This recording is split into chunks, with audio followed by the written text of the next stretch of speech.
Good morning. Well, it's good morning where I am. It's Sunday the 26th of February and it's about 7:30 in the morning. Today I'm taking out the new MG4. I have the MG4 SE, so that's the standard edition, the entry level model. And the plan today is to drive it down to Wales to see my old mate Chris, with whom I've done many bike trips, as you'll see on other videos. I just want to see how it fares really on a standard longer journey. I'm going to drive it at motorway speeds, as anyone would an internal combustion engine vehicle, so no compromises, mainly so people can see the kind of range we should be expecting. Now the temperature is quite low at the moment, it's 2 degrees, so it's a bit of a frosty start. The first thing I'm going to do, actually, I'm going to come into the charging settings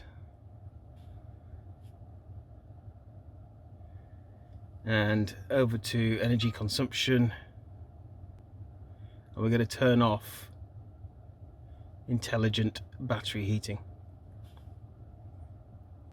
That does apparently use quite a bit of energy to preheat the battery in preparation for charging, so there's no need to do that now.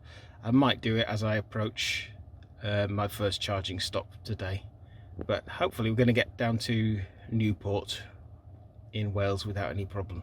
I'm going to get going. See you soon.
Right then, that's the journey down to Newport done. 110 miles.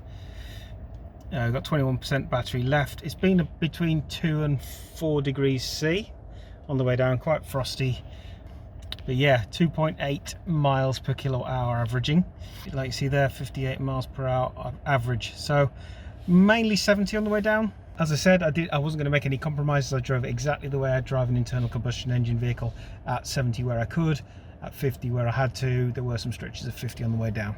Well, it looks like I'm going to be waiting actually a few minutes. I don't know how long. The guy in the next bay has plugged his car in and he's charging off the charger behind me rather than the one behind him. He said he couldn't get the one behind him working, so but he's over 82% now, so hopefully he's not going to be long. Slightly annoying that he's blocking the other bay, so I can't use that one either, but there we go. Okay, finally got going at 9:42. The other guys moved on. We're at 21% state of charge. Right, time to get something. I'm a music snob. I couldn't work somewhere with this crud playing all the time. Sorry.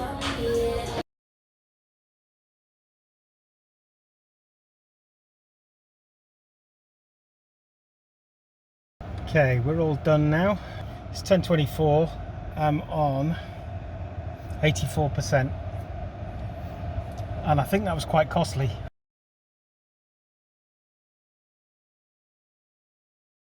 It's been a while since a rapid charge. There you go. That tells you a lot, doesn't it?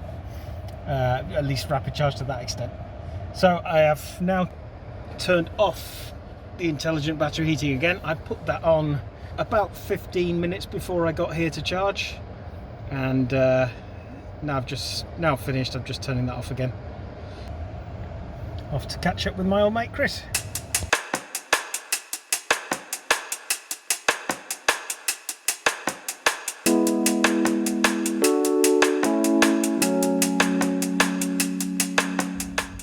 37, 80% left, 116 miles done.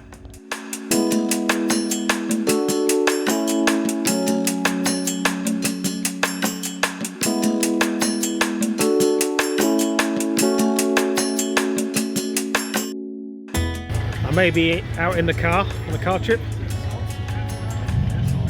but it's no excuse not to come to a bike destination.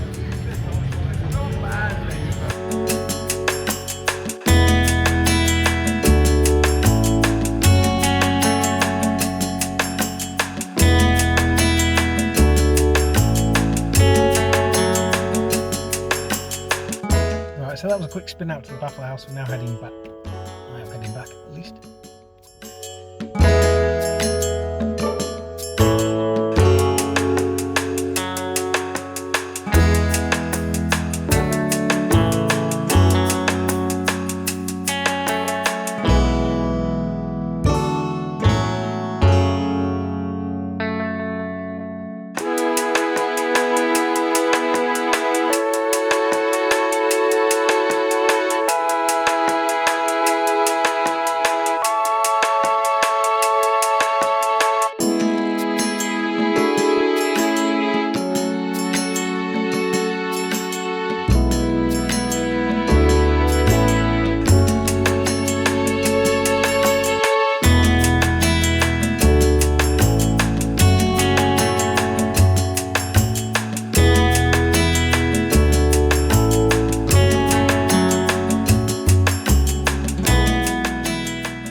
Right, I'm at the Costa drive-through in Evesham.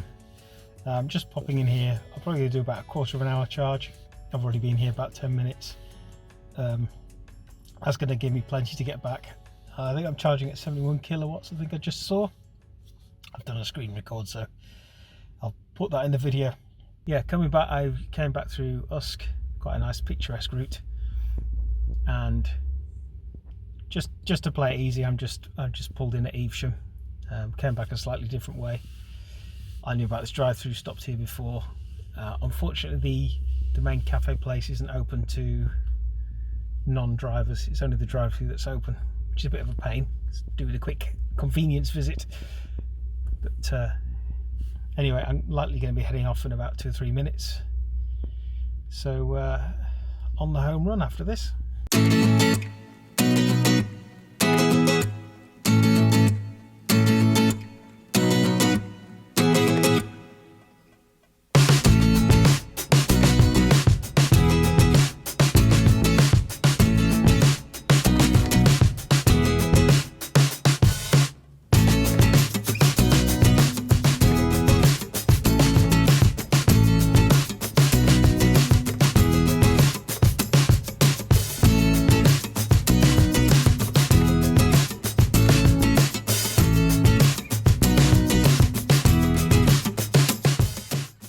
Right, it's 4:05. I've just got home.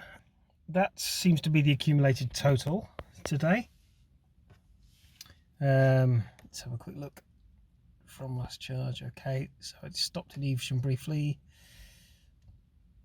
And from start, that's from the return back from Wales.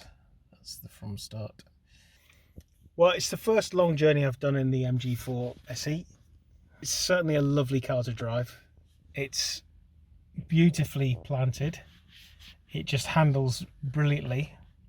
There's obviously a noticeable difference between the MG4 and the MGZS EV, which I had previously. My second daughter now drives. And yeah, obviously a lower profile car. I'm very happy with the range. I don't know the exact figures. I'll try and do some calculations before I put this video together. It's certainly, in terms of usability for us, it fits the bill perfectly.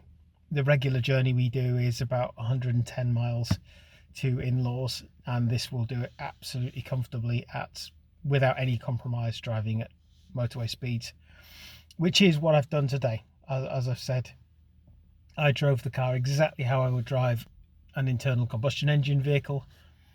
No compromises. I was driving at the speed limits wherever possible, and yeah, I wasn't doing the old EV thing of driving at 56, 60 miles an hour just to try and eke out the range. I really wanted to try and see what it would do driving it perfectly normally. The temperatures this morning were very low, 2-4 degrees for the journey down to Wales. Coming back, it's warmed up a bit. I haven't actually had the heating on the way back, but I did on the way down, so that would have had a bearing as well. To stop briefly on the way back was 15 minutes, and strictly speaking, it probably wasn't necessary. I got back with 25% battery left. In terms of the car controls, I think the one issue I have with it really is the lane keep assist, or the lane assist functionality. The MG4 SE, I could switch it off and it would stay off, and that is not the case with the MG4 SE. Why I dislike it so much? Well, it's extremely sensitive, even on its lowest sensitivity, and it is adjustable sensitivity. I found it extremely overly sensitive about where you're positioned within your lane on the road when there are no other vehicles on the road. So full disclaimer on my views on that kind of thing.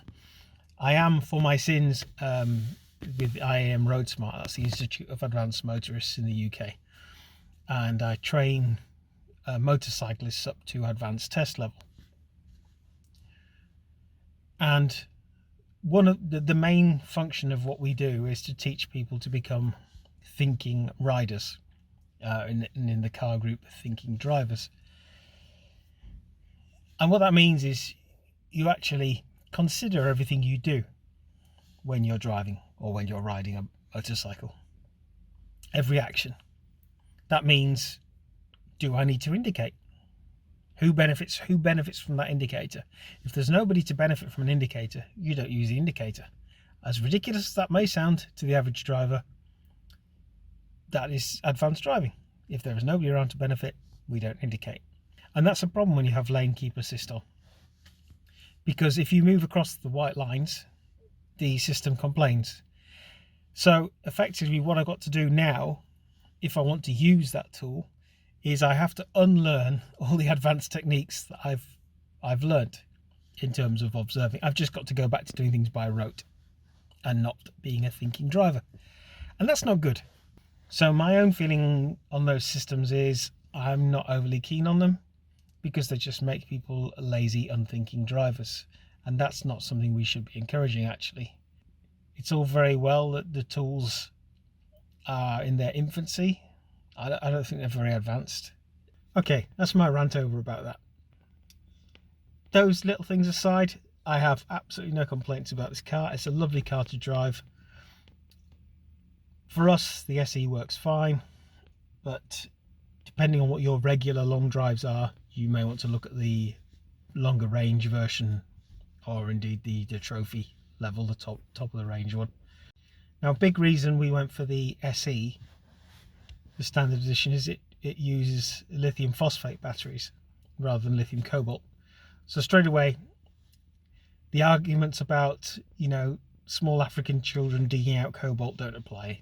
But the other thing about LFP batteries that we know, the lifespan of them seems to be much better. It's a far more resilient chemistry, seemingly. And I've seen rumours of them lasting anything from 3 times to 10 times the lifespan of lithium cobalt. They're also not as fussy about which charge level you leave them at, or if you leave them fully charged or if you leave them quite empty. They're less fussy about that than lithium cobalt. The one downside appears to be that there's slightly slower charging speeds in colder weather. But I have to say, the charging speeds for me today were fine. I had breakfast while it charged this morning, and then I just did a 15-minute stop on the way home. So no big deal at all. And that is the story with EVs. You stop and you do other things. So I stopped and had breakfast. I might have done that anyway. There were plenty of people in McDonald's this morning having a breakfast who didn't have electric vehicles, and they weren't fueling their cars. I was charging mine. Kill 2 birds with 1 stone. Anyway, that pretty much summarises my day. It's been a really nice day with the MG4 SE. I'm very happy with the car, and looking forward to further adventures with it in the future. Thank you for watching, and I hope to see you soon again. Probably I'll be back on two wheels.